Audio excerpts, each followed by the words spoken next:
Good morning, everybody. I'm sorry that I'm out today. Sometimes we can't always be there, but today I have to be with Mr. Platt, and that's important too. So we are going to try to do what I had planned today, and we'll see how it works. So in a couple minutes, you'll be getting a piece of paper from the substitute. It is 6 inches by 12 inches. You also have your 3 tessellations that you made in class yesterday. You are going to choose one of these 3 tessellations to work with. The best thing about tessellations is they remind you of something, or they look like something. So you want to choose the tessellation that you like best, that looks like something, so you can draw some more details into it as we work. So for example, with this 3rd tessellation, where we move the top to the side, when I look at this tessellation, I see antlers, and I see like maybe an eye area and a mouth and maybe some paws sticking up.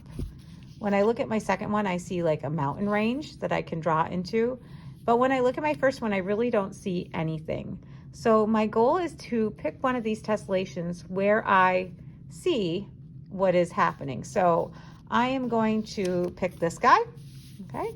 I'm going to come to my new paper, and I'm going to find the corner to put it in the corner of my new paper. So it fits perfectly there. If I have a different tessellation, maybe my second one, I'm going to look for that line where I taped it together, and maybe that's the edge I'm going to stick at the corner of the paper. I just can't stick it wherever I want. I have to make sure I'm on a straight edge. Okay. My first one, again, I'm going to look for a right angle, and I'm going to put that in the corner. Okay. Depending on which tessellation you choose, your project will look different, and how you fit them together will look different. So let me start with this 3rd one. When you do tessellations, you want to do them very carefully and accurately, because you know you want to fit one part into another. So I'm going to take my pencil, and very slowly I'm going to trace around this template, around this tessellation I made. Okay, I went out of the line a little bit there, but I will fix it.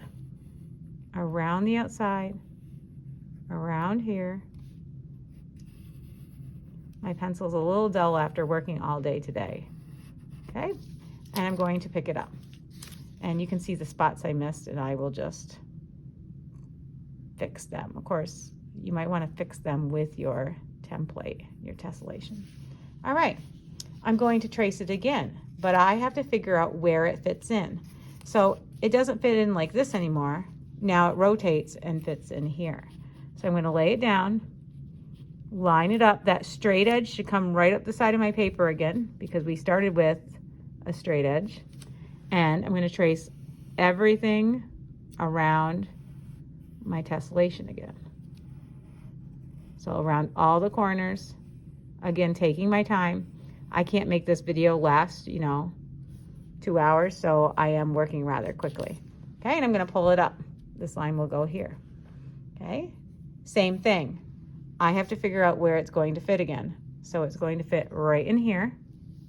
Okay, I should have a straight edge again. So I trace my straight edge. Okay, and then I trace all the parts that I need. With this one, I know when I get to this last edge of my paper, I'm not going to have to trace it again, because my tessellation is going to be there for me. So I'm going to pick it up, and there it is. Now imagine that this shape is going to fit in there perfectly. So I still have half of my paper left, so I have to start again. So I need to find the straight edge. I can look at this, how I started before, move it up here, and I'm going to continue until my paper is entirely full.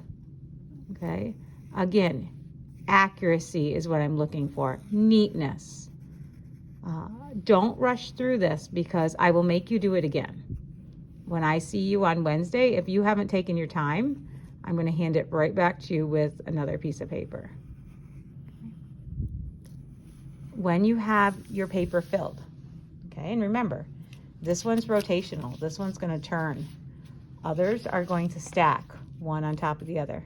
When you have your paper filled in, you are very neatly, and that's the key word today, going to trace all of your pencil lines with a Sharpie. Okay, The Sharpies will be on the front counter for you to use. That's where I expect you to put them back when you are done. Do not put them in the back of the room. Do not take them. Do not put them in your drawer. These are classroom materials that I need multiple times today, and you will be leaving them where you got them from, okay? If you have trouble with this, just ask a friend. You can figure this out. It's not too difficult, but everybody's will be a little bit different. But remember, before you choose one of these, think about what it looks like, because I'm going to have you add detail later on. All right, so have a good day. I can't wait to see you when I come back and figure out what you did. Bye.